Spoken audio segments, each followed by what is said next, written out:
We're waiting for the city clerk. Just one more minute. Okay.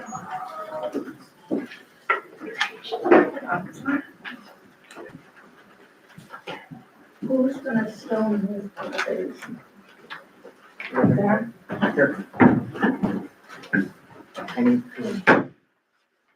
I call this meeting of the North Adams City Council to order for October 28, 2025. This meeting can be viewed live on Northern Berkshire Community Television Station Channel 1303 and will be posted to their website as soon as possible. We will also be live streaming on YouTube at youtube.com/@NorthAdams. Just click on the live and on the 2025.10.28 City Council meeting. Clerk, please take the roll. Blackmer, Yes. Here. Bona, Here. Green, Here. Fitch, Here. Alaskowitz. Shade, Present. Wilkinson, Here. Sapienza. Here. 8 present. We have a quorum. Please rise for a moment of silent remembrance. Tonight, as we remember Paula Scarbo Castellanos, she was a teacher with the North Adams Public Schools, and Jay Westcott was a custodian with North Adams Public Schools.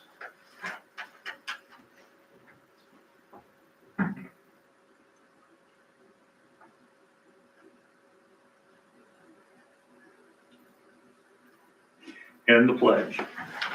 I pledge Allegiance to the flag of the United States of America and to the republic for which it stands, one nation, under God, indivisible, with liberty and justice for all.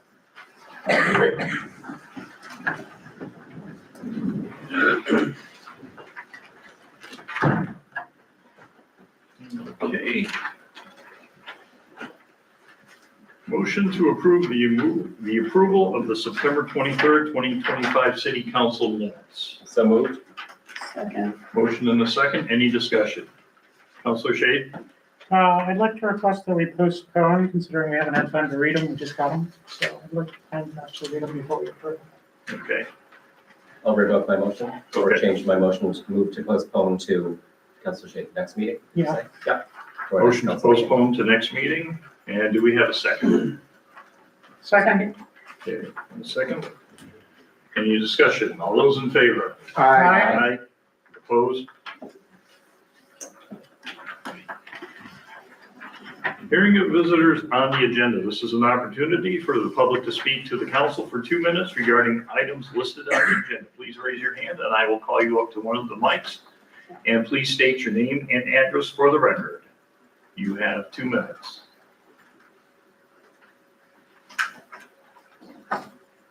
Seeing none, I will proceed with the meeting. Council paper number 12,480, a communication from Councilor Fitch requesting time to discuss water safety and quality in the city of North Adams. And Councilor Fitch, would you like to speak on your communication, please? Yeah, certainly. Just a reminder of what this is and where it came from. Several months ago, I reached out, or I put on the council floor, I suppose, a conversation about our water quality. And that was instigated by several residents reaching out to me concerned about the quality of our water, or just they didn't have enough information, or they weren't sure what challenges we face in the future. And so that's basically what I reached out to the administration through the council, to ask questions about. And that's why our commissioner, Timothy Lascarbo, is here tonight to share information with us. And so I already know some of what's to come because I've been through it with Tim and with the mayor. I just want to set the tone for this conversation because I know there's been a lot of concern about the quality of our water.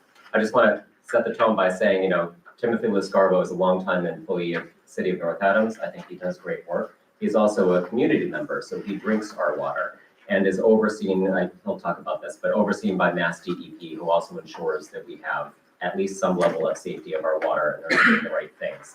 So Timothy Lascarbo, thank you so much for coming here and doing this and sharing information with our public. All right. Councilor Sapienza, do you want me to dim the lights on your side so the public? If you want to just take one row out, yeah, that would be good.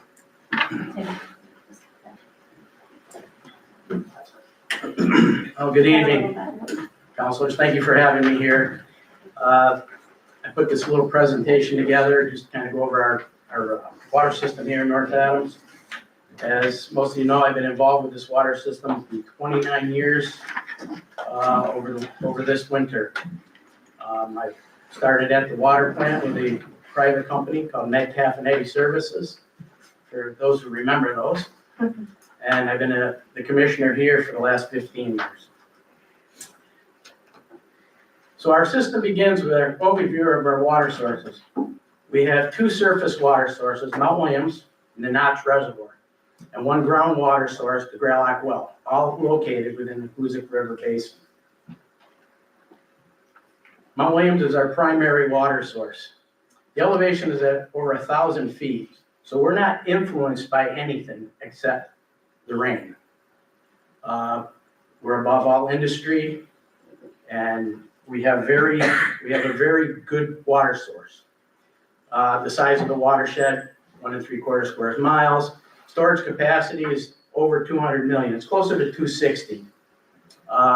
Equipped with aerators and to oxidize manganese. And the aerators basically are just air blowers that blow water. For anybody who's walked in, you see the bubbles kind of run up the length of the reservoir. What that does, it helps oxidize the manganese that's in the water and keeps it from the reservoirs from turning over. Notch Reservoir, the elevation there is 1,246 feet, much higher. Much bigger watershed over there. We get majority of our water through that watershed. The storage capacity over is 90 million gallons. So that gravity feeds from the Notch through an aqueduct over to Mount Williams. And then when our levels get low, we have a low lift station over there that we can actually pump to Mount Williams or directly to the treatment plant. So in case of say an airplane crashed in Mount Williams, we can actually isolate that and pump directly from the Notch to the treatment plant. Then, if it got contaminated. So there's multiple safety factors in the system. Greylock Well, for high demand or an emergency or droughts. We're actually putting that on Monday of next week for the first time since 2017. It was installed in 1957, rebuilt in 2007. I was part of that project.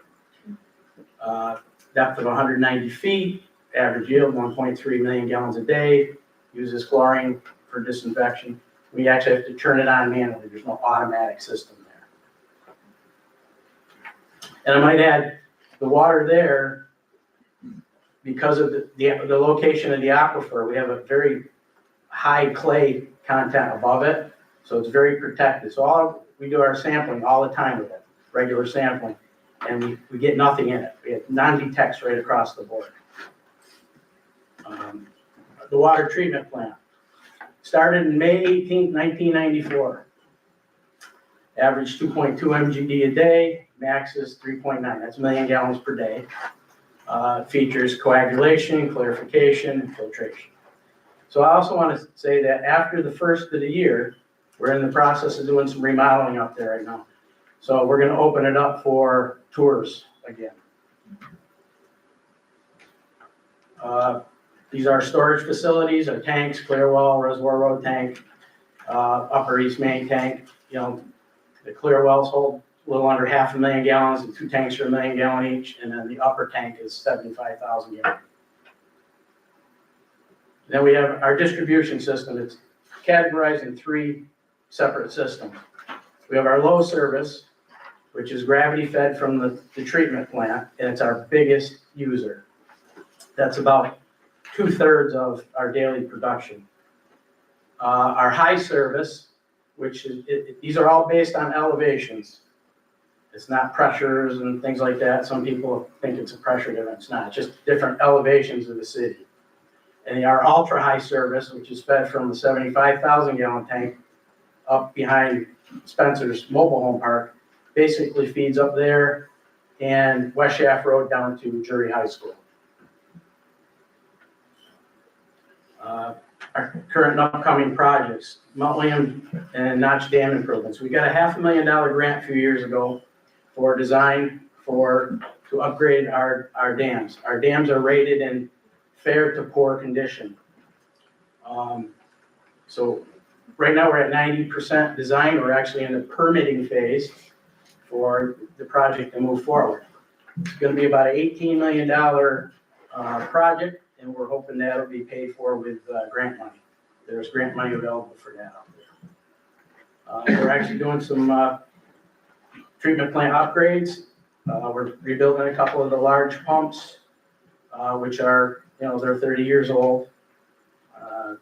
The cost for the pumps are like $70,000 a piece. We have two of the big pumps. We're doing some fencing work and installing some security cameras up there. East Main Pump Station, that's another project that we're in the design phase of right now. Currently, we have a single pump up there, so we have no backup if that pump goes down. So we're gonna put an addition on the pump station up there, put 2 brand new pumps in up there, and a generator and a security system. So if the power goes down, we still have pumping capability. Right now, we don't have a generator up there. A couple other planned infrastructure improvements. Big one that we're working on right now, we're getting quotes for proposals. Replace the 140-year-old 24-inch cast iron water main along Mass Ave that goes over into Williamstown. That was designed to take water into the city from the old Broadbrook diversion. It hasn't been online since 2000. It's actually abandoned now. So it's a little overkill, and it's 140 years old. We're gonna replace it with a new 12-inch main, which will allow hydrants to tie directly to the 12-inch main and for better fire protection for all of there. The current project we're working on is the lead and copper line inventory. I know people have gotten letters for it. They're trying to identify the line that goes into your homes. We don't have any lead lines here. The concern is with the old galvanized lines. There was some lead in the galvanized, but all our lead and copper numbers are way below any limits on that. This is mandated by Mass DEP and US EPA. We got a $400,000 grant for that to take care of that, so that's not costing the city anything. And that's being done by an outside firm, Ty and Bond. So we're wrapping up that part of it right now. Our challenges here that we have. Aging infrastructure. I just brought up about 140-year-old water. That's 1882 stamped right on the side of the pipe. Well, I can't yet. I'm sorry, council. We've had an opening for 2 water operators since July, since councilors, remember you approved the 2 positions. Well, I've got 3 applications since July. I'm actually interviewing somebody tomorrow that has a license, which is a good thing, but I'm willing to train the right people. But we've got 3 applications, and I think 2 of them were just because they're on unemployment and needed to file applications on it. So it's been a challenge on the labor part. Funding is always a challenge because these projects are getting more expensive every year. We all know about tariffs. We all know about the price of steel and iron. The Mass Ave project, it's probably about a $5.5 million project over there. So we have to come up with that. There's a lot of SRF funding. We're looking into that. Grants. It's easier to get grants for parks than it is to replace a water or sewer main. But these are all things that are on the table that we are working on currently. North Adams has a strong multi-source system with continuous investment in our water quality, safety, compliance, infrastructure, and redundancy. I can't stress that enough. Our people are dedicated for our system. When it matters the most, they're there. We have a water break. These guys are out there 20 degrees below zero all night long working on this stuff to get people's water back to them. We've had a couple of our guys were sick and hurt this year. Well, the old guy got in the hole a few times this summer on a couple of water breaks. Of course, I got yelled at by the mayor about it, but we're there. We do it. We do it every day. And that's the end of it. It's been an honor for me to be part of this system for 30 years. This is my hometown. I'm the first house on the line to get a drink of water out of it. I drink a gallon of water every day out of my faucet. I don't have water filters, I don't have anything. So I'll go to anybody's house, if anybody has a question, I'll go and I'll drink a glass right out of your faucet. Okay?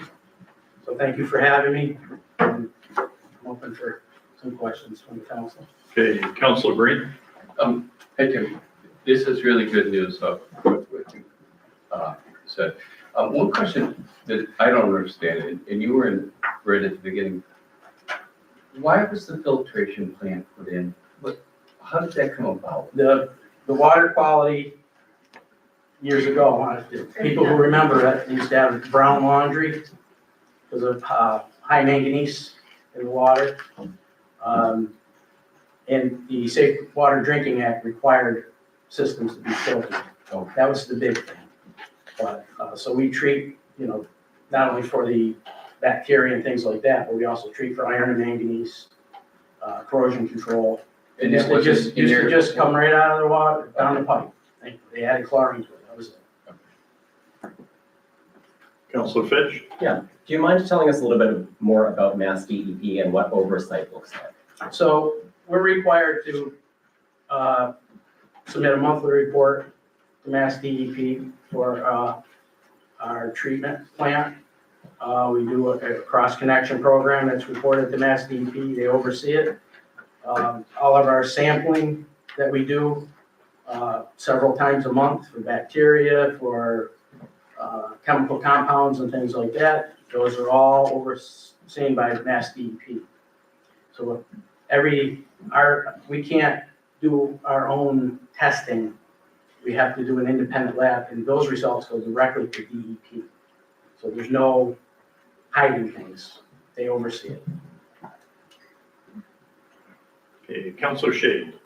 Yeah, first, thank you for being here and presenting. I have a couple of questions. First, I want to start with the capacity of the reservoirs. Where are we at currently with our levels? So our levels, we're down 10 feet at Mount Williams. We're not critical till we hit about 12. That's why we're starting the well next week. The notch is down a little lower because I'm pumping out of that right now into Mount Williams. But these things are 50 feet deep. So we still have quite a bit. We're coming into our rainy season. We're actually a little drier this year than we were last year. Last year, I was figuring on turning the well on January 1st. But we got all that rain in the middle of December, the reservoir filled up overnight. So we got rain coming. Every time we get one of these storms that have been popping up the last month, it adds a couple of feet to the reservoir. They come up, the notch comes up very quick. It feels very good. It's a big watershed.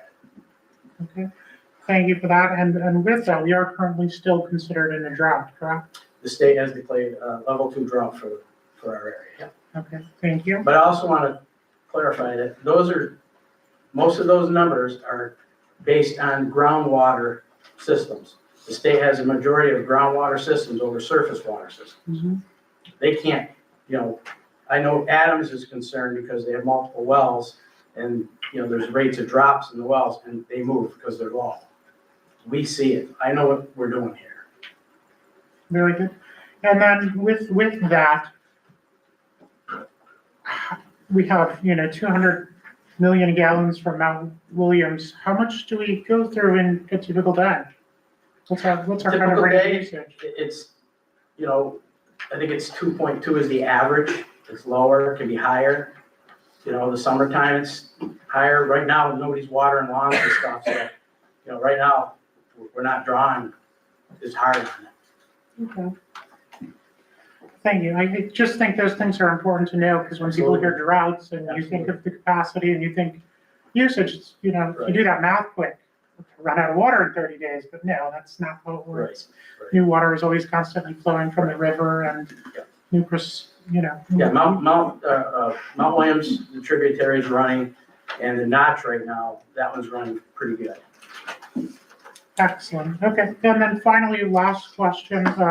When was the last time results were given from DEP and what were those results as far as safety, cleanliness? We had our sanitary survey 3 years ago. We're due to come up next year.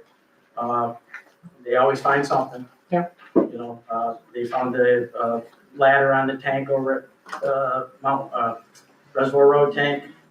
That the bracket was cracked, you know, things like that. Nothing major. If it was major, we would have been written up and everybody would know it because I'd have to post it. Perfect. And our water is tested. It's tested several times during the month. Perfect. Thank you so much. Thank you. Counselor Fitch, or go ahead, Counselor Blackmer. Yeah. A couple of questions. One, do we still have any wood pipes or have we gotten rid of them all? You know, I'm asked that all the time. Well, because there was, I know we had wood pipes because So, they were in front of my house.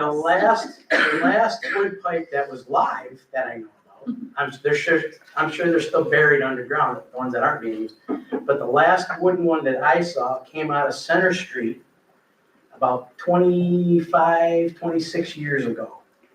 Had a water leak down there and it was a piece of the wooden water main was still hooked to the system.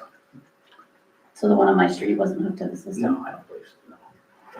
Those are out in the- Okay. We can hook it back up. No, that's fine. I remember like being shown it going, wooden pipe seems like an oxymoron, so it was kind of funny. The testing, is there only still one company out here that does the testing and we're kind of beholden to them? Well, no, you're thinking back in the days of the Berkshire Environmental days that they were kind of the only ones that, they're long out of business. So like Housatonic Water or We something? do Housatonic Water right now, they're actually very good. But we do get quotes Okay. from, there's another one in Connecticut. It's just that it's easier for us to run an emergency sample down to Lee than it is to run down to Bridgeport, Connecticut. And the other thing is you were talking about the water and the well, and obviously people aren't watering their gardens or their lawns right now. Right. But we measure our water, like every rain that we get, we measure because we have a vegetable garden. And we've had more rain in October, I think in one storm in October, than we had in July, August, and September That's correct. combined. So That's correct. is there any kind of, we never did any real, water rationing in the city? Well, because we were never critical, what I consider critical. Is it The good? last month, while we have got rain, it has slowed it down. Like I said, 30 years experience, I've kind of know when I need to turn things on. Well, the reservoir will start filling up, in a month we'll be full, even what we got coming in now, if we don't get any rain. Because once the well picks up, it'll take care of the majority of the water going to the system. Okay, I just follow up. So we wait till we're critical before we ration? Well, what I call critical. I mean, Well, I know the mayor's mentioned at several meetings about it. We all can do our part to conserve water. You know, right now, we're not watering gardens and stuff, so it's not, you know, I don't think it's a issue right now. Okay. I'm not worried about Those are my questions. Okay, Counselor Fitch? Yeah, a couple more follow-up questions. In our meeting last week, we were talking, or you were telling me about pollutants, and I thought that was a really interesting story that you were telling it, the way you were telling it, you know, air in the reservoir, polluting those different pollutants coming into the groundwater Right. because of human interventions over the Correct. centuries, right? Do you mind just speaking a little bit to? So what I was talking about was, and I mentioned that our reservoirs are at a very high elevation. We're above everything. There's no major roads that go by either one of them. It's all woods. It's a Mount Greylock Reservation behind it. So it's not influenced by runoff or anything like that from roads or, you know, industry. The groundwater, you know, wells, they are. Our Greylock well, I'm really surprised at how there's nothing in it. Nothing bad in it, because you used to have an aluminum anodizing plant 300 feet from it. You know, it's in what they call a non-conforming zone. What makes it non-conforming is the roads, the ball fields, the school. It's already a non-conforming zone. It's much better now that there's no anodizing over there. I sleep a lot better at night, I can tell you that. But those are the things that, you know, groundwater is influenced more by pollutants than surface water, unless you're near industry or a river. You know, a lot of surface water systems in the state pump off of a river. You know, Lawrence, Mass down there. I was Tech Services down there. They come right off the river down there. They were testing for VOCs once a week. You know, things like that. So it depends on your system. Our system, you know, I always say it's hard to clean water because it's very clean here. Councilor Green. Tim, I have a question. Where the wells are, we're gonna be taking a school down in the new school. Mhm. And the wells I know are upper, behind it, up higher. Yep. Does anything special have to happen while they're doing construction there? No, they're far enough away from it. Far enough? Yeah, they're far enough. Yeah, we just had that conversation with DEP. They approved the plan for the school and everything over there already. Councilor Bona. Yeah, few things. When I first got on council, we used to hear about I&I all the time. That's sewer, Okay, but is that still an issue? always an issue, yes. We have a little sewer system. Okay. So for that just means water is getting into our pipes. There's cracks or things. Correct. Okay. But, how are the aqueducts? Our aqueduct is fine. Okay. We have a 180-foot, 190-foot clay layer above it. So it's, you know, it's impermeable, nothing gets through it. It just seemed like I remember didn't we do the 20-year plan with the water? And I thought the aqueducts were something that was going to need repair at some time, no?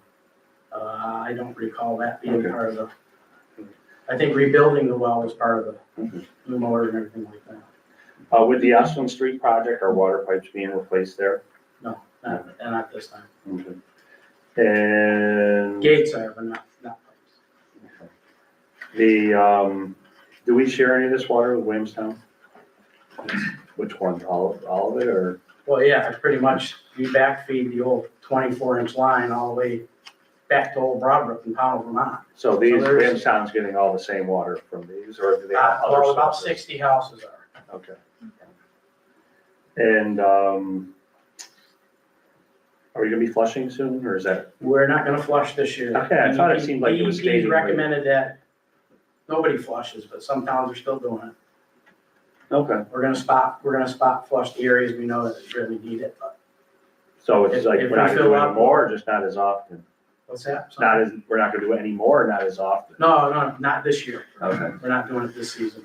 And then I'm sure you're aware, and this is probably more to the mayor, and I think this goes back to when we talk about, actually our cyber protection, but I saw where recently Littleton, Mass had, their water was hacked into, and, they caught it, but it was actually like Chinese hacked their water system. Well, our system is not connected to the outside. We're a standalone system. Yeah. We have no internet connection to the water plant.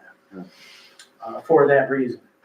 Smart. We have the capability to do it, but there is nothing hooked to it. And I know you said that the reservoirs, like you say, it's rain. I think this past year, obviously, in probably the past few years, we've had complaints of people swimming in the reservoir. How big of a concern is that? If at all? Well, I can't say it's not a concern. It's always a concern because one, it's very deep up there. It's more of a safety concern than, you know, than somebody's dirty feet going in the reservoir. We treat for that. I mean, the treatment plant will take that out. We disinfect the water. People shouldn't be in it. Shouldn't be in it. Thank you. Okay. I'm gonna have Councilor Fitch and then I'll have you, Mayor. Thank you. Yeah, just my last question was, when people get concerned or they want to learn more about the safety of our water, the clarity of our water, where can they go? What should they do? They can call my office. I have no problem talking to anybody. 413-662-3157. Call now, operators are waiting.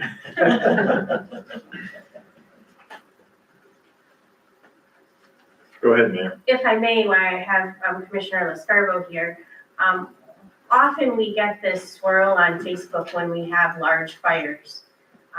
We hear the fire department call for more water. And I want people to understand that when we have a full fire, sometimes when the fire department says we need more water, they're asking for the tanker to send more water into the system.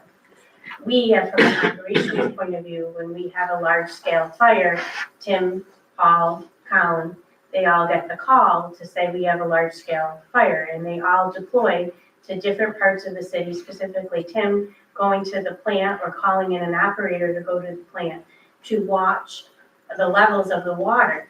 And if we do indeed run low, they are releasing more water into our system.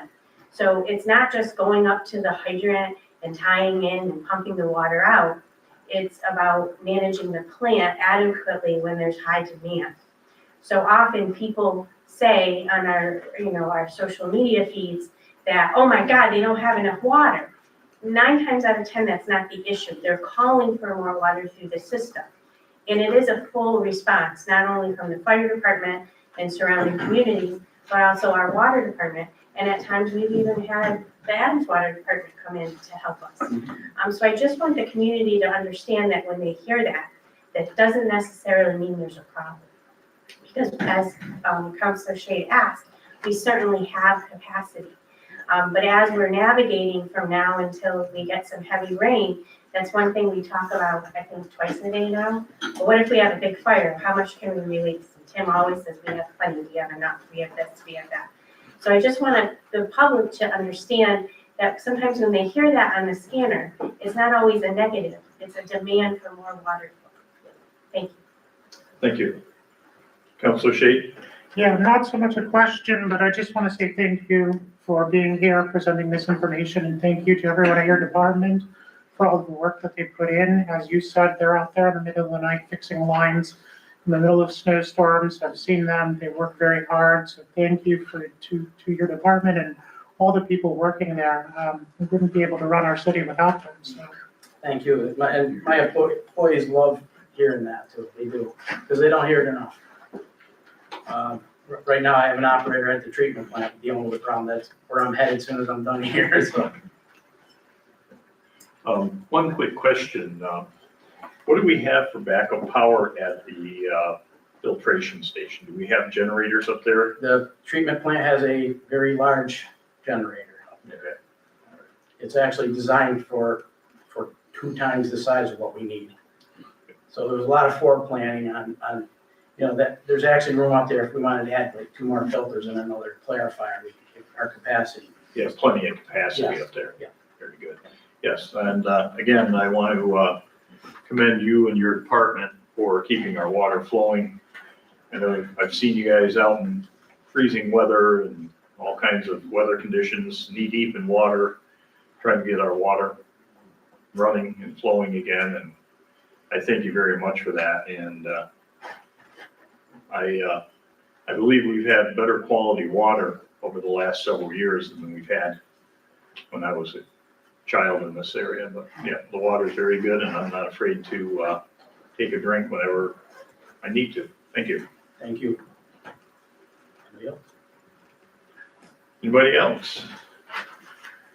Okay, thank you, Mr. All right, Riscaro. thank I you. appreciate your time. I gotta go to work. Thank you.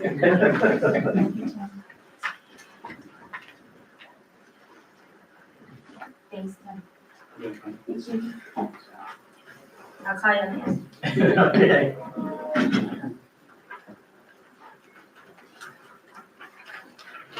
Okay, council paper number 12,536, communication number 136 from Mayor Maxey, announcing an appointment. Mayor, would you like to, I'm going to file the communication, and would you like to speak on your communication, please? Great. It's my pleasure to announce that we will be appointing Leah Hart, who is with us today. Leah, you want to give the kind of wave to the Conservation Committee for a term expiring August 1st, 2028.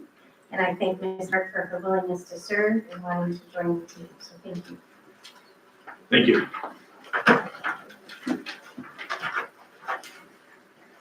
Council paper number 12,537, communication number 137 from Mayor Maxey requesting a public hearing for the fiscal year 2026 tax classification to be held on Wednesday, November 12th, 2025 at 7 p.m.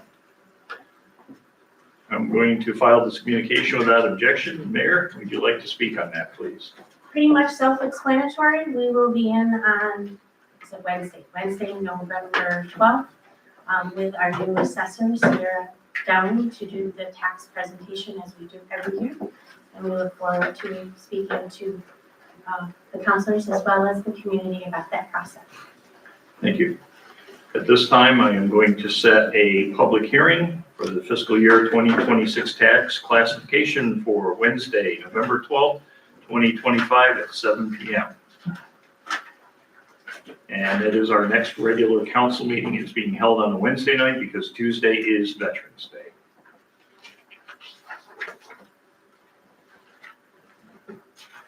Council paper number 12,538, a communication from Councilor Blackmer requesting to allow Virginia Real to present the planning board's work on and recommendations on the capital outlay plan. I'm going to file the communication without objection. I'm going to turn it over to Councilor Blackmer.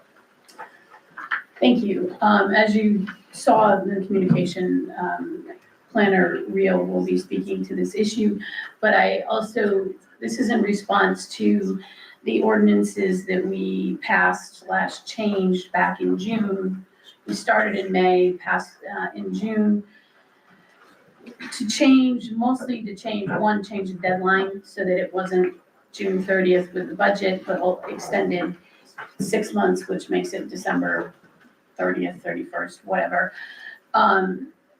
It also involved the planning board and other people in, and more of a reiteration of the folks that would be involved in planning it. So after Ms. Real presents it, my recommendation is going to be that we refer this to the Finance Committee to work on through the rest of the year. Also keeping in mind that, and I think we even said it during our discussions back in May, June, that we frequently have a hard time getting a quorum for the second meeting in December. So it would be good if we could approve the plan. Before that, I know the mayor has some conversations that she'll want to have with the Finance Committee, and I think part of it is because we changed it kind of mid-process. There might be some confusion as to what the process looks like that kind of first time.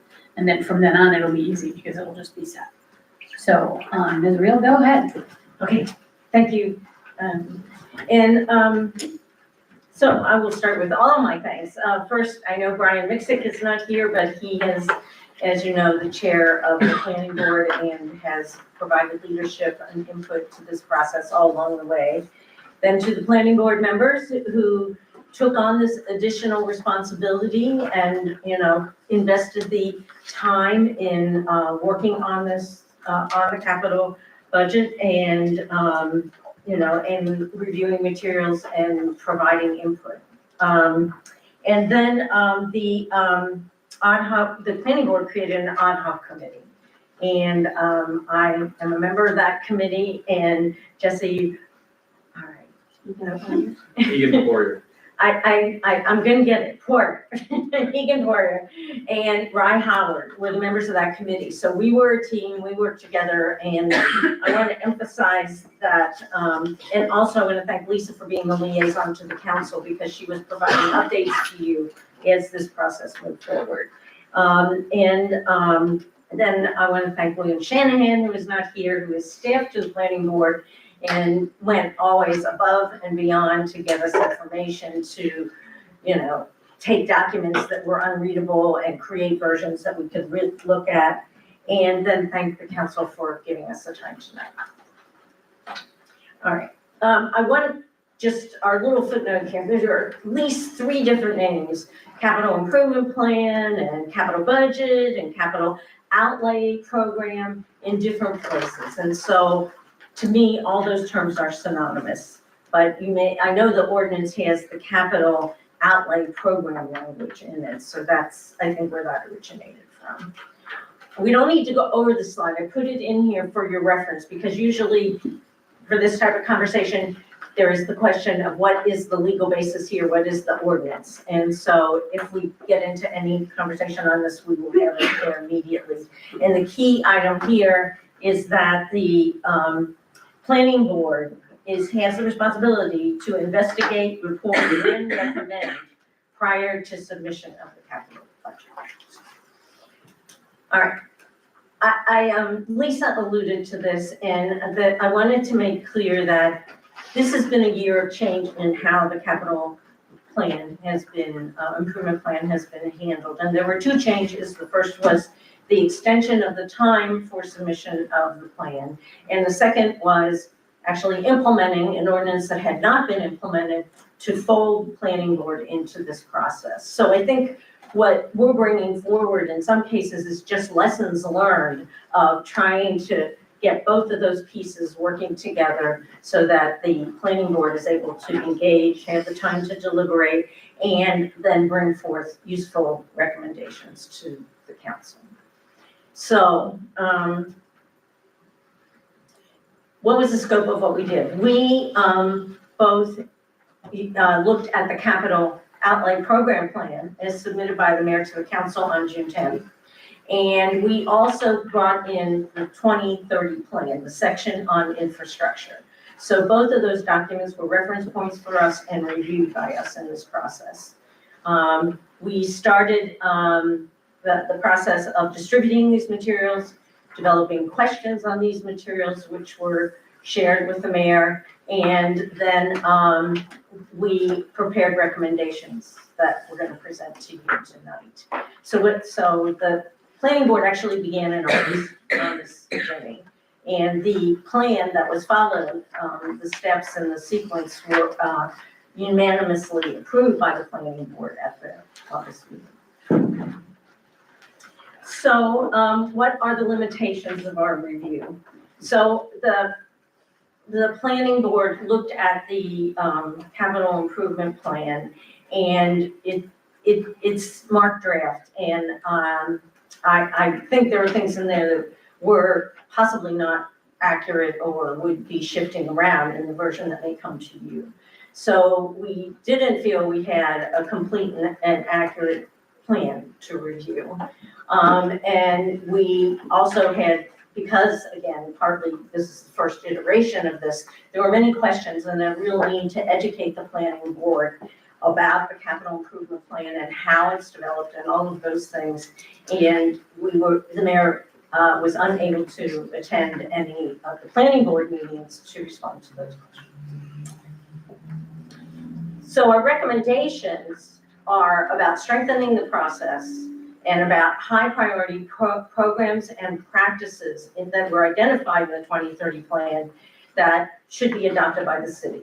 And the purpose, we focused on ones that we thought would enable the city to efficiently and effectively manage and maintain its capital assets, so that we may not be ahead of the game tomorrow, but we can start to move to be ahead of the game in terms of keeping up with the maintenance and not getting behind the curve.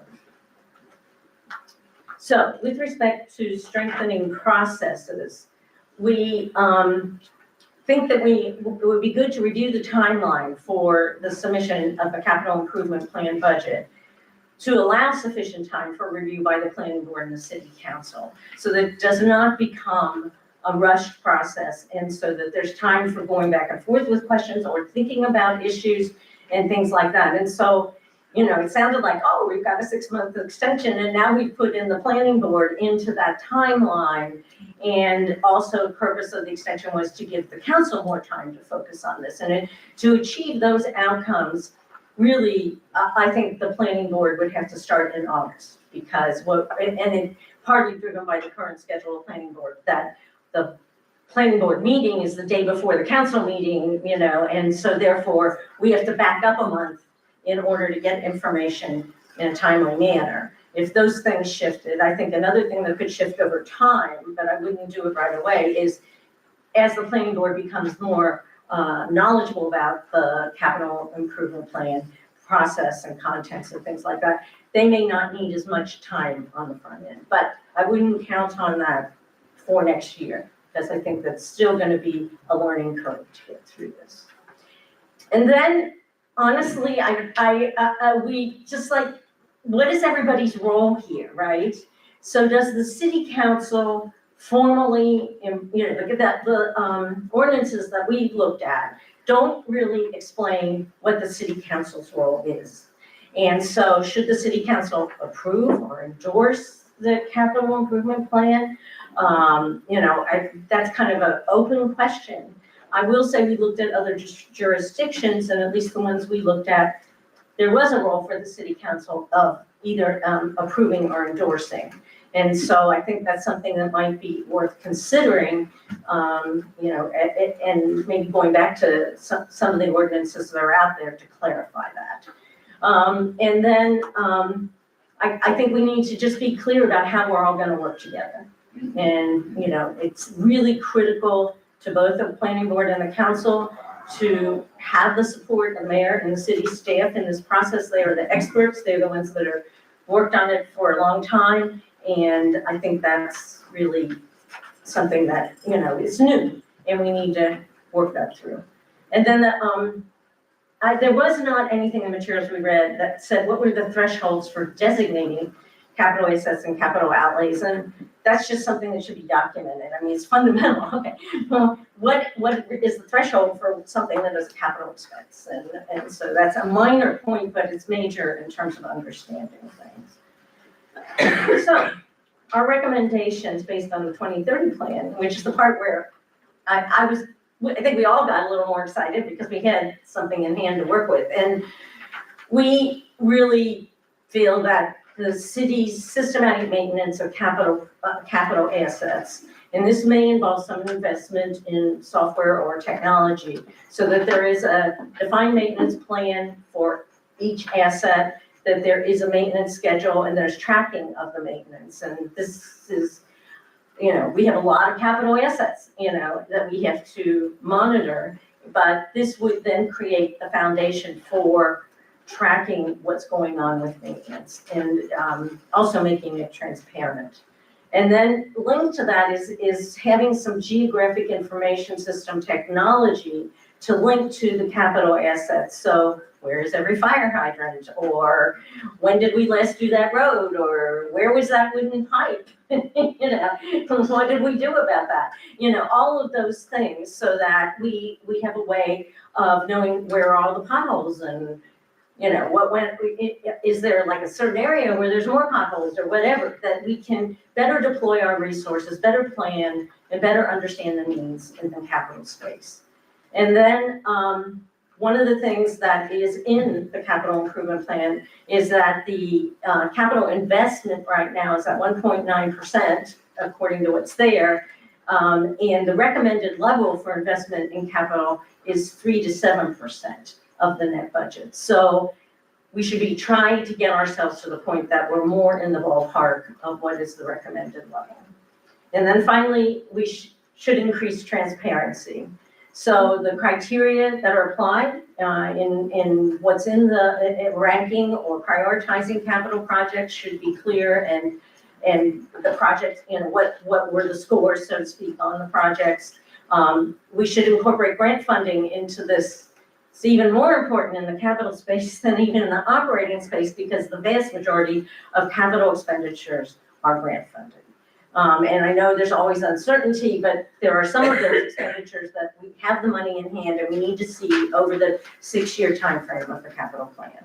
And then provide tools to make information on capital assets available to the public. And that goes back to a more automated approach to GIS and to the maintenance plan. So people could say, I submitted a pothole request. Where is it? And they plan to do it next week. Oh, that's good news, and that will reduce the burden of probably a lot of interactions that result from people saying, what's going on with my pothole, and then the staff can focus on fixing the pothole. And then as part of the capital improvement plan and budget process, that there would be annually a public hearing on the plan, in which the public can be informed of what's in the plan, provide feedback on it, and that should be before, significant deliberations early on. So that is, I think, my last slide. Jesse, did you have anything you wanted to add? Thank You you. gotta You go have to to come to the mic. Yeah. I'm not sure what more can be added to that. Great job, Earl, as always. I think I just want to start by saying and like reiterating that this is can everyone hear me all right? Yep. The first year that we've had the city or the planning board attempt to assist in this process. And I hope it's the first of many. I think it's a really important tool for the city to have more eyes on this huge undertaking. No matter how capable any administration, just working inside of the black box you need outside input. You need voices from around the community. As Virginia spoke about the actual work of trying to review the capital improvement plan, on this first year was difficult because we had limited access to information, which begs the question, if we have limited access to information, what access to information does the public have? Personal concern of mine. But I think it's more important just to think about, take this year as the experience that'll inform how we operate in the years to come. One thing that I found was an enormous boon was just having Councilor Blackmire in the planning board. So we had direct access to, some idea of what the city council was thinking. It was a tremendous luxury, one that's not necessarily guaranteed for future planning boards. It's, pretty, it's quite possible that future planning boards won't have city councilors just happen to be present. Making sure, I would wish that kind of liaison present for all future planning boards. And additionally, I think we need a similar liaison for with the administration. I know you're a very, very busy woman. I can only imagine. And asking you to show up to these meetings, that's a lot. I get it. Next time we go into this process, I think ahead of time, if we can kind of nail down who's going to be the go-between, who's going to be the person who's in your meetings, that then can show up at our meetings. That way we can all be on the same page. I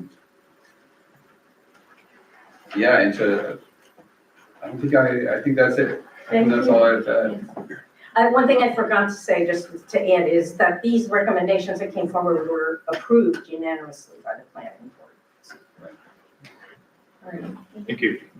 Councilor Blackmire? Okay, so I want to clarify, thank you for the work that you all did. Also, I didn't necessarily represent the city council. I represented my years of experience on the council and in municipal government more than any person or group of people on the council. I just want to clarify that it was more my personal opinion based on my years of experience. So it was somewhat informed, but I want to thank you for what you did. I do think that because this is new, I think there's been some questions on where it went, where the roles, what's going to happen, and I think we can get that clarified through the finance committee with the mayor going forward. I also want to say that one of the issues with the capital plan is that we've got a plan, we need to do this, we need to do that. We have this high priority here, there's this maybe lower priority here, but a grant comes up that'll fund the lower priority. We're not going to turn that down and not do that because it's not the higher priority, because the higher priority may not qualify. In one of the examples, I know I don't know how many experts out there think that we can get a grant to build a public safety building. I've heard it from a lot of people, and I've worked in municipal government. I followed this. There's a lot of communities out there who are looking to rebuild their public safety buildings, their town halls, things like that, and there are not grants out there. So, that's, I know, a priority for a lot of people in the community, and they're like, well, why did you not do that? Well, we did this because we had money for it. And I think that's what happens with our limited resources. We talk about, yes, we would love to have the 3 to 7% of our budget be for capital, and that would be great.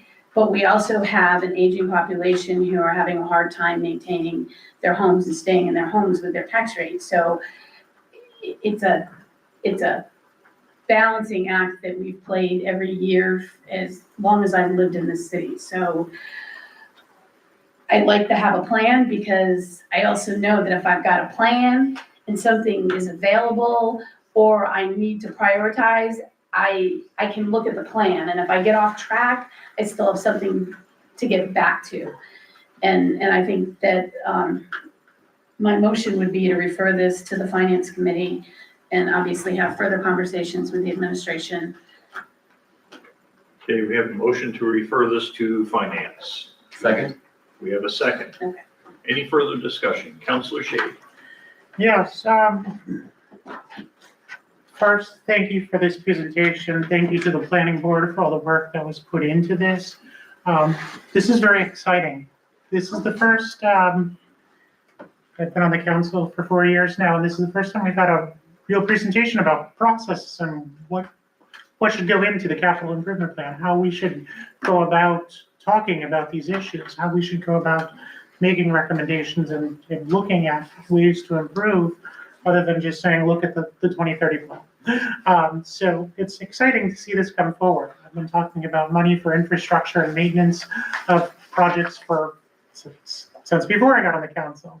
And I'm excited that not only have we put money in, but now we're talking about a process to actually streamline that and make it more efficient, make our taxpayer dollars go to better use to keep up with our capital and our buildings, which to me is a beautiful, beautiful thing.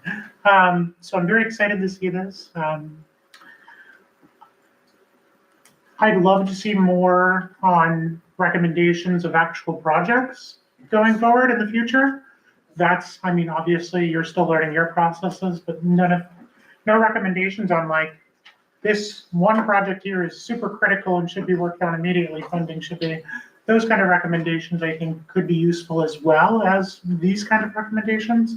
So I'd love to see more of that in the future. But I think that will also come from the discussions between the Finance Committee and the administration. And, as we review those processes, we can see where we're at and what's in those critical states.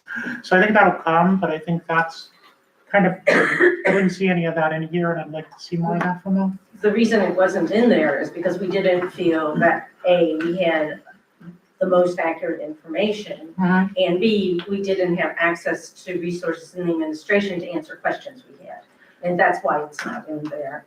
Just to Councilmember Blackmore's comment, I just want to say nothing that we are recommending is intended to imply that we want to increase taxes. It's not, that was never, ever in our conversations, and we would hope, that wouldn't, that is not where we were headed with that. Absolutely. But with all of that, I want to say this is an excellent start compared to what we've had and what information was available at the time. I think next year the process can get more into the details and more into those things. And I think the most important and the best part about this is it adds extra input from the public, because all of those meetings are public. All of those meetings are open to the public. So it allows lots of time and discussion for members of the public to come in, ask questions, learn more about the process, and learn about these projects that are going on, learn about the 2030 plan, learn about the infrastructure and investment that we're making in our city. So that, to me, is the most valuable part, is the ability for more input from the public. And I think this is a great avenue to provide that. So again, thank you all so much for this. I look forward to discussing this at the next finance committee meeting. I think I can speak for the planning board that we would be happy to engage with the finance committee and, you know, come to those meetings to, you know, support the discussion. That would be helpful. Thank you. Thank you. Counselor Fitch. Yeah, sure. I just wanted to say that I match Councilor Shade's enthusiasm for this, and especially the recommendations that are given here. That's very exciting to see. The plan, the schedule, the tracking, I do also see that we need that. And also match Councilor Shade's adoration for you, Virginia, for you, Jesse, and for Ryan, wherever Ryan Howard is right now. Thank you so much for doing this work and for getting this process started, because I think this is a huge improvement. And I'm really excited to work on this with you. But the last question that I had is, the recommended level of 3 to 7% of net budget, did that come from the 2030 plan? Was that No, recommended that in there? came from the draft capital improvement Okay, plan. yep, got it. Thank you. Okay, Counselor Lesko. Just for clarification, there was a motion on the floor, but was there a return date? I didn't have a return date. I was just gonna say the second meeting in November. Does that work? That'll give the finance committee time to have a couple of meetings maybe. Okay, Second, okay, we have a motion and a second. Amend my motion. Okay, all right, so we're going to amend the motion to, Include a date certain. yeah, so second meeting in November, and we had a second. All those in favor of the amendment? aye. Aye. Opposed? Go ahead, Counselor Clark. Back into discussion. Yes, we can go back to discussion, yes. So initially, when I brought forward, pulling the date of the capital outlay plan submission, away from the budget, was for this, to allow more time and more focus, on this, so we weren't overlapping so much with the budget. So this is exciting to see. Obviously, being the first time doing this, having the planning board involved, possibly council involved, you know, we came up with a deadline that we made up, and we'll see how it works. I mean, we have the ability, we can always change that if we feel it needs to be extended longer. You know, we've set this deadline, maybe it got a late start. I'm thinking because it's the first year, it's probably gonna be one of the longest, because once the template's sort of set up there, the future years won't be much, but, you know, there's something that, you know, we have a date there that it's supposed to be in by, but, you know, if we need some flexibility, I'm sure we can give it to ourselves. Thank you. I just want to clarify something for Mr. Egan Poirier. The council rules state that we do have to assign a liaison to the planning board, so that'll be something that's in place as the council rules are changed. And I don't see that in the near future being taken out. So there will be, even if it isn't Councilor Blackmer, it may be somebody else that will be a liaison from the council to the planning board. Excellent, thank you. You're welcome. Any further comments? Okay. All right, we have a motion and a second on the amended motion. Any further discussion? All those in favor? Aye. Opposed? Moving forward. Council paper number 12,539, a communication from Councilor Fitch requesting 10 minutes from Daniel Isaac. Is that pronounced correctly? Yes. Thank you. To provide a presentation on the effects of lead paint on our housing stock and public health, as well as provide specific policy recommendations and resources available for individuals. And file the communication without objection. Councilor Fitch, would you like to speak on this, please? Yes, a very brief introduction from me about Daniel. Daniel Isaac is a shining example of what MCLA students, Daniel's a current MCLA student, can offer our community. Recommendations for policy changes, recommendations for what the public can do to address lead paint issues in their homes and in our community in general. So I'm so thankful that Virginia Real in particular from, well, Nacho in general, North Adams, oh my gosh, Housing Coalition. Community housing. I forgot. Thank you, AKA Nacho. But Virginia Real oversaw Daniel in his pursuit of creating this report here. And we had spoken about having this, I think it was before the summer, but the schedule got mixed up, so we are having it now, and I'm glad that we're having it now. So Daniel, thank you for coming and introducing Daniel. Awesome, yeah. And Daniel's professor is here, which is even more exciting. This mic. Yeah. Either one. Okay, all right, that will work. Yeah, hi, You good, can pull it out. all right, that's a good idea. Yeah. Hi, good evening, council members, Mayor Maxley. My name is Dave Perry, I'm a professor of political science at UCLA and chair of the history and political science department. So I just want to put in a plug for Daniel here, but also a plug for increasing cooperation between the college and the town. I think there's a lot of room to grow that in ways that are productive.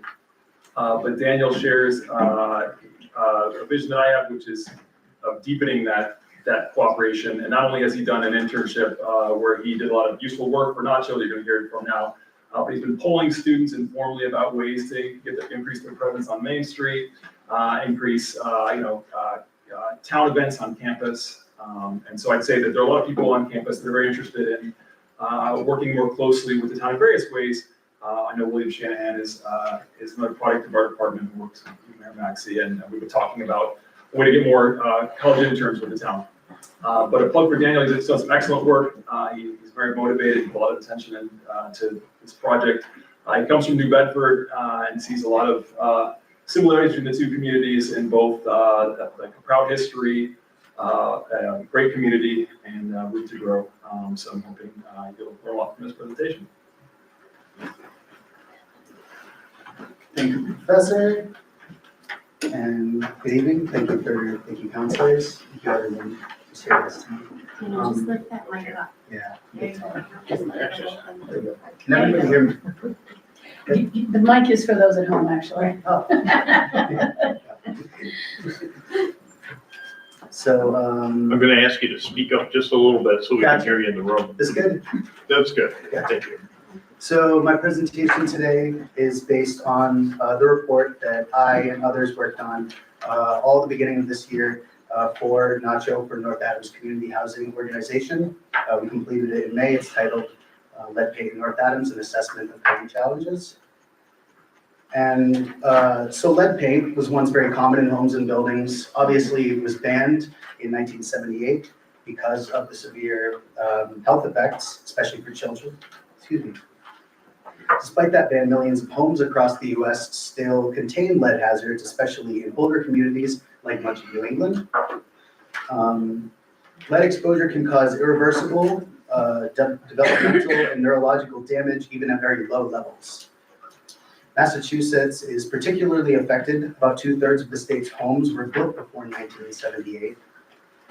And in this presentation, I'll be focusing on how this issue affects North Adams, what the data shows, and what we can do about it. First, I'm going to talk about the Massachusetts lead law. Massachusetts was actually a leader in addressing this issue. The Massachusetts lead law passed in 1971, was one of the first in the nation that sought to protect children from lead poisoning. It requires that any home built before 1978, when it was banned, and occupied by a child under 6 years of age must be determined lead safe. That includes testing, disclosing known hazards, and fixing them if found, remediating them. Landlords and property owners who don't comply can face fines and legal actions. Despite being in effect for over 50 years, only about 10% of pre-1978 homes in Massachusetts have been fully inspected and confirmed lead safe. That means roughly 1.8 million homes across the state are potentially hazardous, specifically to children. So Massachusetts Department of Health has implemented what's called the risk score.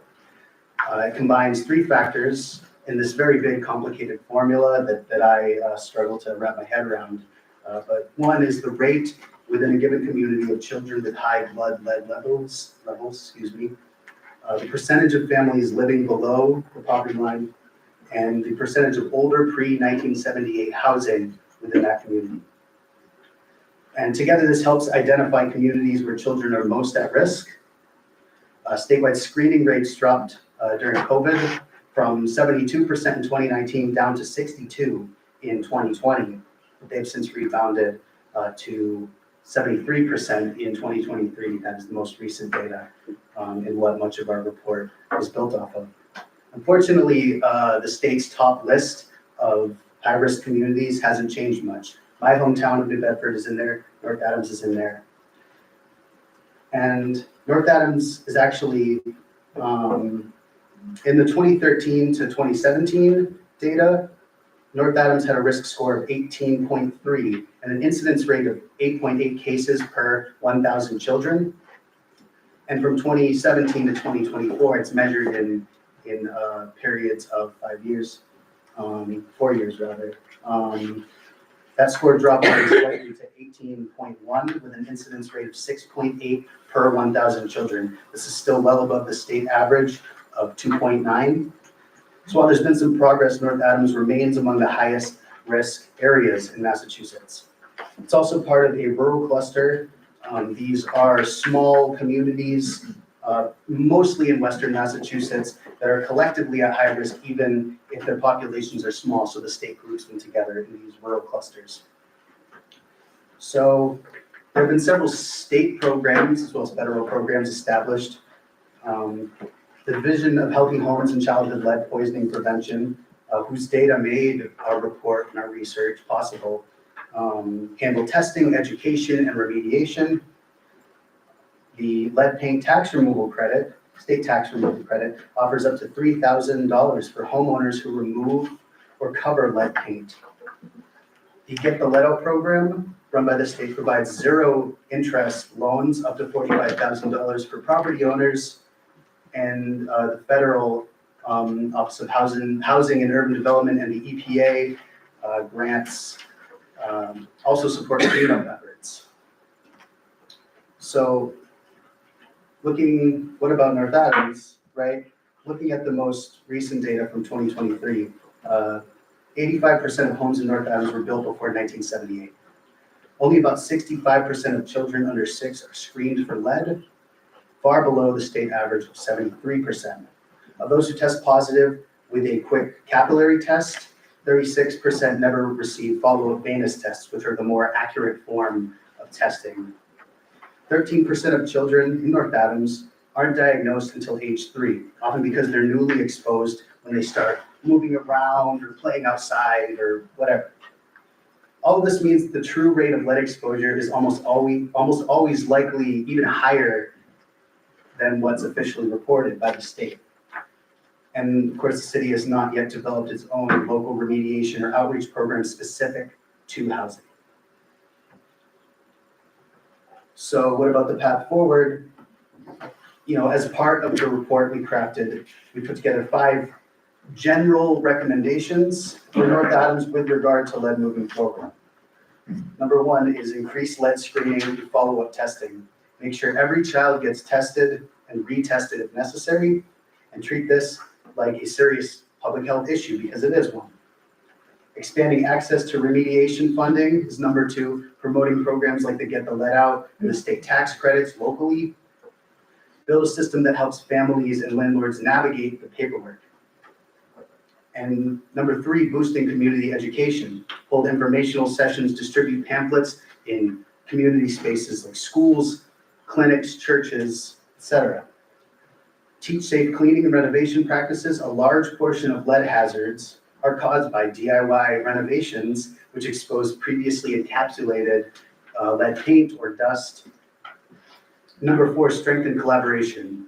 Get city officials, nonprofits, healthcare providers working together and share data and coordinate outreach with regard to this issue.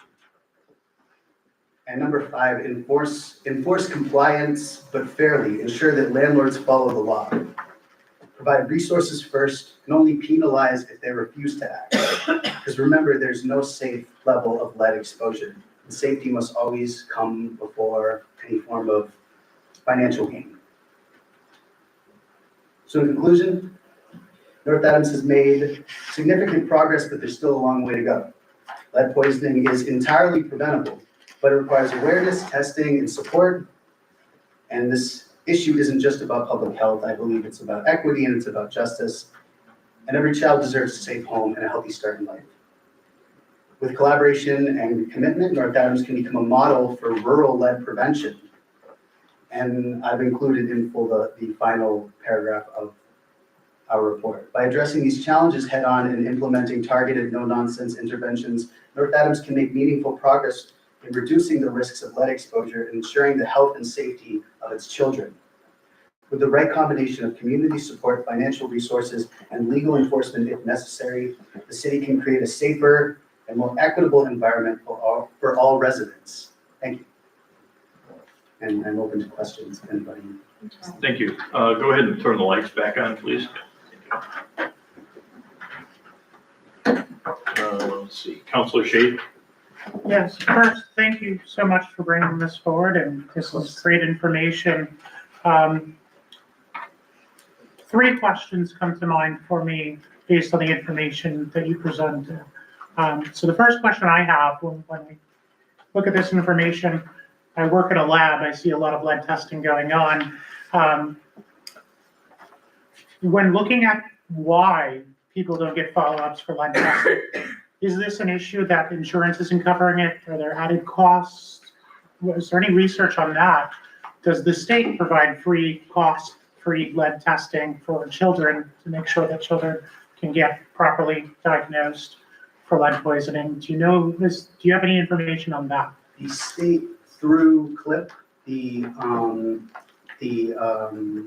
lead poisoning, for the childhood lead poisoning prevention program, they do provide free testing through CLIP, and they also offer remediation services and information and whatnot. And really, I think it's a matter of being unaware. Most people are educated on this issue, and so you get a capillary test.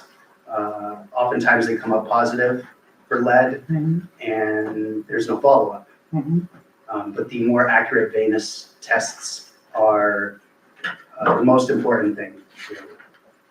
Absolutely. So that's great. That knowledge is important. So parents know, yeah, your child has to get these extra tests, but they're not going to cost extra money.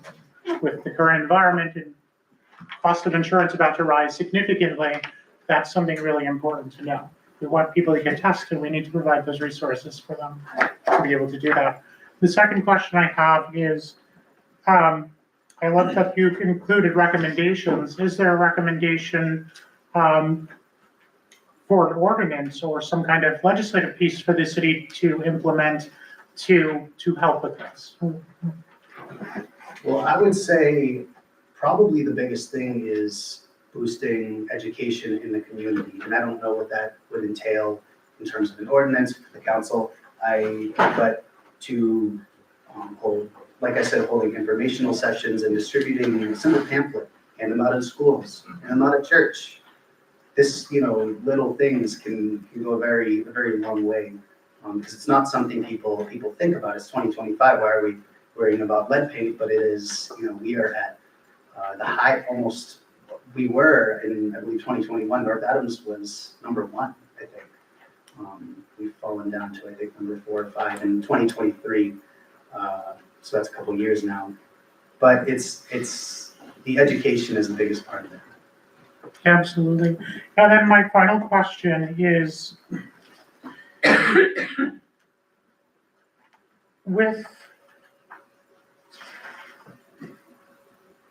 sorry, I just want to make sure I'm wording this correctly. With the programs that you listed that provide resources and funding, how easy is it to get that funding? How quickly does that move? Is there any information on that? Like, for example, it says submit a letter to the state. How long does it take to submit a letter to the state to then get your tax refund? What do those processes kind of look like for people? I'm not sure on the exact turnaround time. I presume it varies on the state level, especially for the tax credit for lead remediation. But for the Get the Lead Out programs, which offer subsidies for lead remediation, we have it right here at home over to, you can go to Berkshire Childcare, Childcare of the Berkshires rather. People we worked with over there who are very knowledgeable in this area can point you in the right direction. I don't know if that's the answer you're looking for, but in terms of the state stuff, there are many options, and a lot of it really is about people not knowing where to go.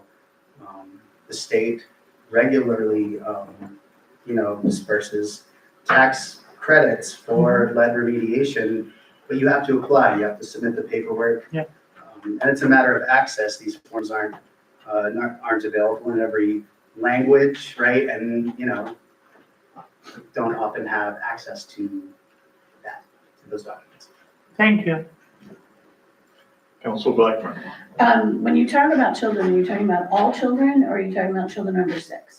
I'm talking about children broadly. Okay. The highest risk group for lead poisoning are children under 6, and that is what the state defines as being, those are the children at risk. And so if a child lives in a home, whether it's owner occupied or not, that home has to be lead safe, under 6. But this affects all children. Adults can get lead. So one of the things if you have like a mass rehab, like you get a loan through housing rehab, and you want it for your roof or your siding or insulation, the first thing you have to do is de-lead before you can do anything else. So I remember my parents, they got $30,000. Well, half of it was to de-lead. There's very specific, is it this big or that big? And I know, some of this is the building code. And I'm wondering if you do a certain amount of construction in your house that you're funding yourself, where that triggers a lot of things, is it also triggering that you have to de-lead? And that's probably a question for the building inspector, but that would be an interesting case or a way to have this conversation. And also, we have how many children under 6 have living in the community? That's part of the reason some of our rates per thousand look high, because if we're looking at under 6, we probably don't have 1,000 children under 6. So I think this is an issue. It's good to be aware. It's kind of good to have a reminder, because when I moved in my house, I had a 7 and 9-year-old, so I didn't even think about it. I learned about this when I worked in a bank, because you take out a mortgage, you have to sign off.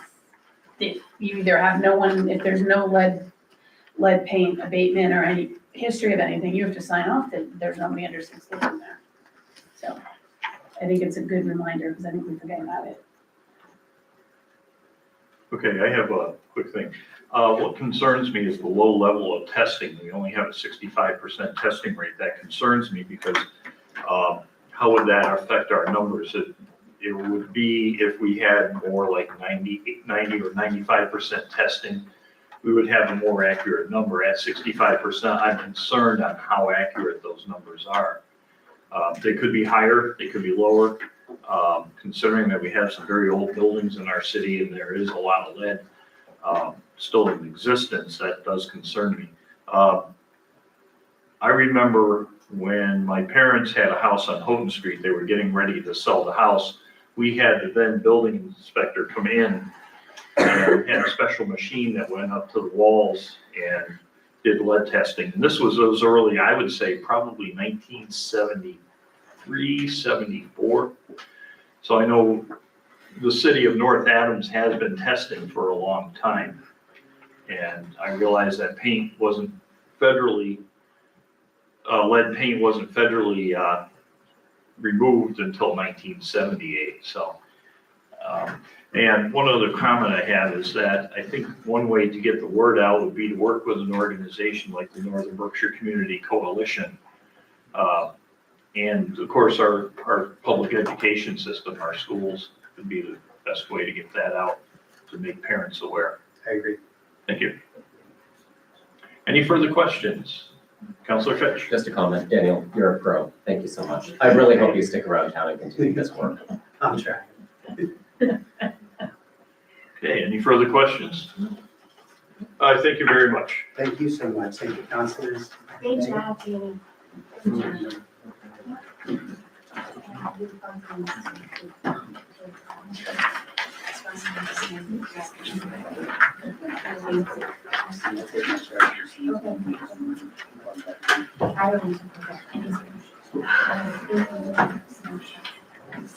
Okay, moving on. Committee reports and minutes. Do we have any committee reports? Seeing none. We have no licenses. At this time, I'm going to open forum. This is the opportunity for the public to speak to the council for 2 minutes on issues of municipal significance. And ask you to raise your hand. I'll ask you to step up to the mic, name and address for the record. Yes, sir. Please step up to the mic, name and address for the record.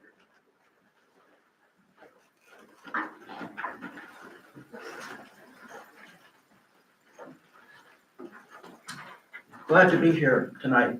I'm Stuart Burns. I live at 48 Holbrook Street. I've lived there for about 25 years. And I grew up in this northern Berkshire area. I want to try to plant a seed or a seedling. If North Adams really cared about our kids, there would be a downtown playground for them, not just tucked away down on Curran Highway or Camp Avenue or other places, that are not within walking distance.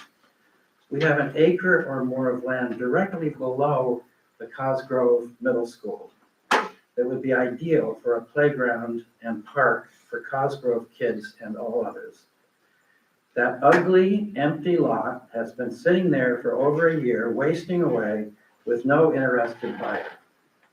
A Starbucks would not have been a good idea anyway, because it would have threatened neighboring eateries. Over a decade ago, when I directed the Center for Community Engagement at Williams College, one of our priority projects was to help create a youth center in North Adams. Our effort did not succeed right away, but before long, the teen center was established. I'd like to propose to the city council and the mayor that we as citizens of North Adams make a commitment to turn that barren acreage into a full-fledged playground and ball field. We could entice high school and college students from MCLA and Williams to act as volunteer coaches and mentors. I hope some will join me in perhaps forming a committee to move this possibility forward. Thank you very much. Thank you. Okay. Yes, sir. Please step up to the mic, name and address for the record. Richard David Green, 546 Union Street, apartment 20B, North Adams, 012647. Okay, and please tell me when I'm within 30 seconds of the end. I'll here. let you know, yes. Okay. Whenever I come to one of these meetings, I feel that I'm in the presence of something like 1930s Moscow, where everybody is trying to live up to the ideal of an iron filing clerk. Well, I'm pretty much the opposite of that. That scene would have put me in prison and death very fast with anarchist tendencies. Anyway, right now, we've got a problem in our civilization of ignoring probably 90% of the things we shouldn't be ignoring. And, well, I think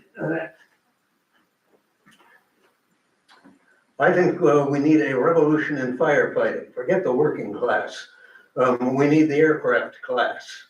The world is being struck with war-size fires. We need war-size aerial firefighting.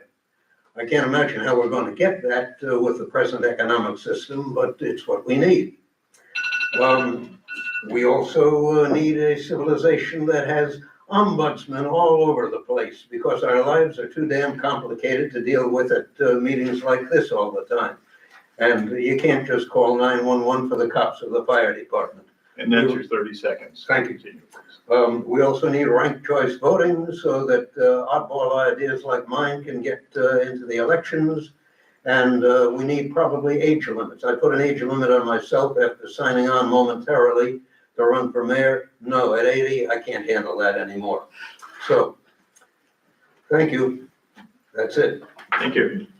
Except, I have a checklist for people who are interested in things that need to be done around this town. Anybody who wants a copy will be welcome. You got it? Anybody else wish to speak on open forum? Okay, seeing no hands, I'm moving forward. Mayor, would you like to present your updates for tonight? Sure, just a couple couple of quick updates. As most of you have seen, the Brown Street Bridge work continues. We are picking up speed, so hopefully Thanksgiving, early December. We did get the plates. I think at the last meeting I spoke about how we had to get bigger plates because there was more corrosion there. But those are getting installed and we are moving quite quickly there. So fingers crossed. Also, you will notice just past KM Motors, Mass DOT is doing a shoulder repair of that, I call it railroad bridge, just past KM Motors. So you will see some slowdowns in traffic there. Their schedule is a bit sporadic, but we hope to have a firmer construction schedule there. But they are doing some shoulder repairs as you go up over the Veterans Memorial Bridge on the right to West Main Street. And I also want to thank everyone who attended the haunted house and trick or treat. A big thank you to the coalition and all of the vendors that worked inside the Mohawk to make it a success. We stopped counting at 1,200. It was a great doing it one way. So thank you. Thank you. Okay. Liaison updates, counselor updates. Counselor Shay. Yes, I just want to remind everybody that it is voting season. Please vote. We have 1 week until the election.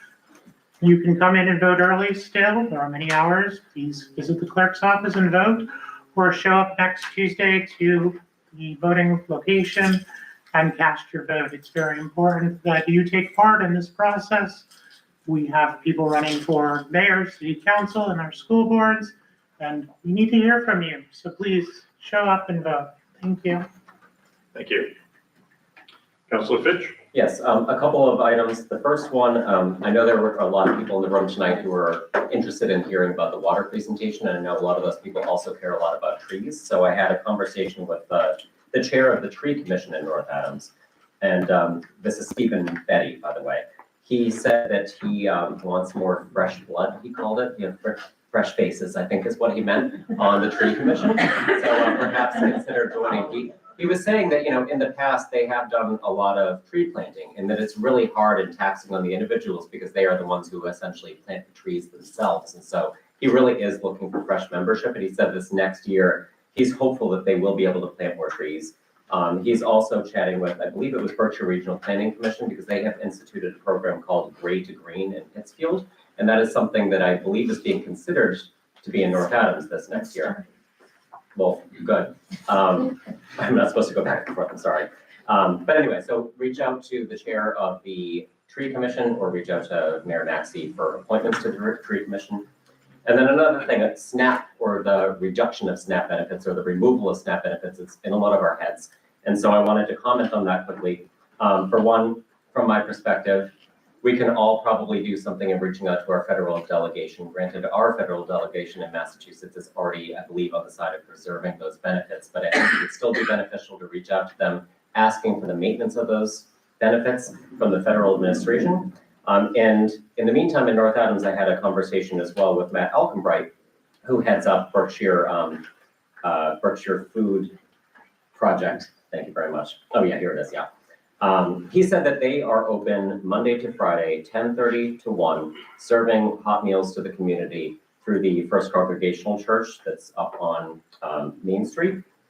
He said in September to October, they have seen a 40% increase in need. So they are definitely asking for donations, for contributions, for volunteers. And he said that you can check out their website and check out their social media for more information about how to do so, because resources like theirs may become increasingly strained in the next month if we do lose these benefits. Thank you. Thank you. Anybody else on counselor concerns? Counselor Wilkinson. Well, since we're talking about voting, not a concern, but just a comment. You don't have to vote for 9 people. There's 9 spots here on council. However, if you have a candidate, I can say this because I'm not running. If you have a candidate that you really like and would really like them to either come back to council or be new to council, just vote for them. is called the bullet vote. And it reduces the chances of all the other candidates if you're just voting for the people you want. Because if you just vote 9, you're murking up the system, and it's really, I've done this a couple times before, and I've never commented on this. A candidate loves the bullet vote. It's their cup of tea. Thank you. Council Blackburn? I want to add to Councilor Fitch's comments about the Berkshire Food Project and the issue with SNAP that people are anticipating. There's been some guidelines posted, and I don't have them, on helping people, like make sure you leave $1 on your EBT, because then you can access the HIP program. You don't have to spend all your money. They're not going to take what they've already given you. But also we have the Berkshire Food Project. We also have the Friendship Center, the Al Nelson Friendship Center, and any other nonprofit that you think is helping families and children in other ways. So if an organization is helping with clothing, maybe that frees up money for food. And again, if you can donate your time, treasure, and talent, please do. Councilor Shade? Yes, to reiterate that, one of the things I recently saw going around on social media was a question about whether the SNAP cut funding would affect free lunches in school. The answer is no. Free meals in school are paid for through the state budget. SNAP has nothing to do with that. So children going to school are still going to have access to at least 2 meals a day, breakfast and lunch, for free every day they're in school. And I believe there are even other programs that provide meals in the evenings at certain places. So please look into that. But school lunches are not affected. School meals are not affected. Your children should be able to get a nice meal at school. Thank you. Thank you. And one thing I just want to add, I believe the First Baptist Church on Eagle Street also has a small food pantry for those that are. Yeah, Council Black. And I also want to follow up, yet another reason to make sure your kids are in school. Thank you. Any further councilor updates? I'm going to turn it over to the city clerk. Clerk Leonazio, do you have any updates for us? Well, I am very impressed that we have gone over 800. We are at 62.73% return on our mail-out ballots, which is really good. We have had 130 so far come in to do in-person voting. And it is a very good turnout for mail and in-person voting, because as a sample, our last municipal election, we had a total of 78, and that was for in-person and mailing. It was not a huge request, and it really has been. We had the finalized ones today. Everything that came in today went out today. So today was the last day to apply for mail ballots. However, we're still doing in-person voting up until Friday. And that'll be, we're here doing the voting 8:30 to 4:30 every day. Okay, thank you. Any correspondence? All right.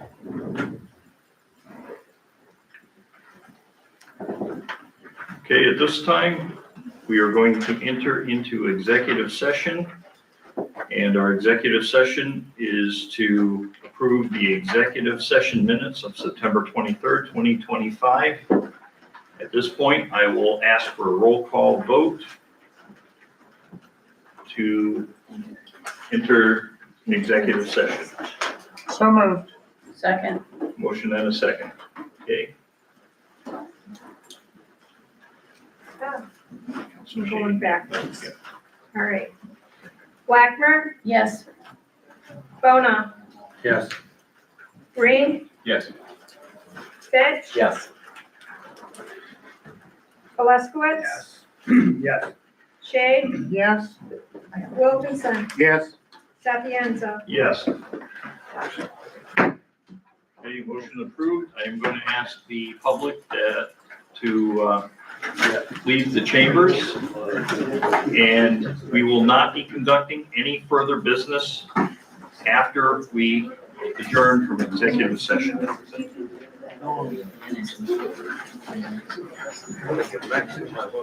There, but